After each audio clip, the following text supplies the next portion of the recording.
Is this a dagger which I see before me? Macbeth, a tale of one man's greed to become rich and powerful, and the heartless sacrifices he made to let that happen. In Macbeth's stupidity to make some witch's prediction come true, Macbeth loses all of what's important to him in order to become king. In the end, he becomes insane and is eventually killed due to his actions.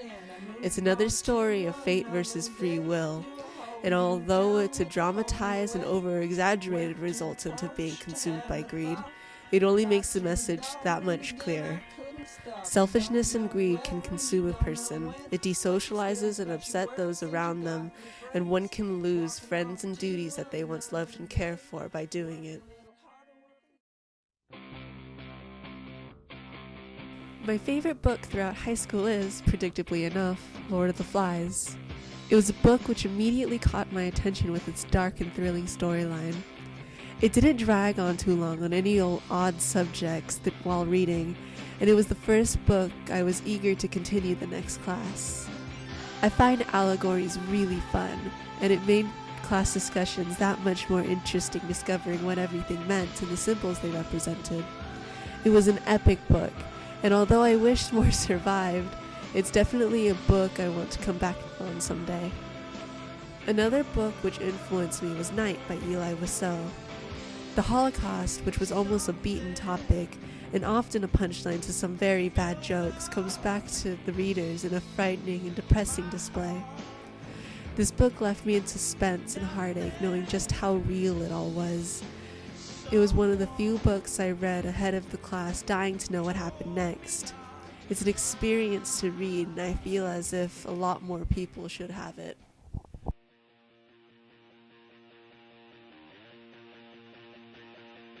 The class which influenced me the most was Physics 2E with Mr. Ziegler, otherwise known as Papa Z. In Physics 1, I never really clicked with the class. I thought it was really boring and uneventful, but when I continued the next year, things for me changed and I was suddenly interested.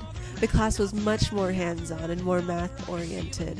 The labs were fun, and I got to learn and make lots of interesting things, like this thingy.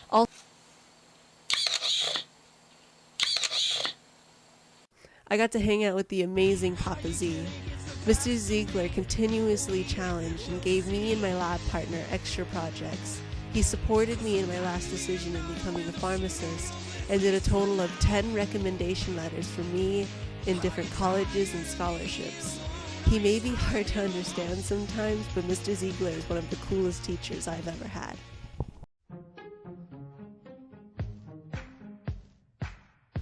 When I think of accomplishments I've made, my mind immediately thinks of art. It's often something I dismiss and shy away from because I'm embarrassed to show other people my work. But currently, I've won 5 art awards and have passed my AP art exam, and doing this is really something I'm proud of.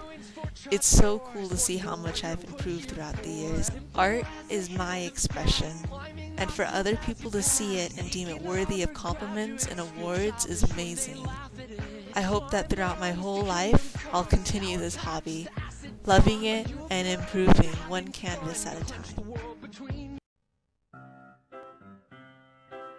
This August, I will be flying to Massachusetts Pharmacy and Health Science University in order to pursue a career in pharmacy.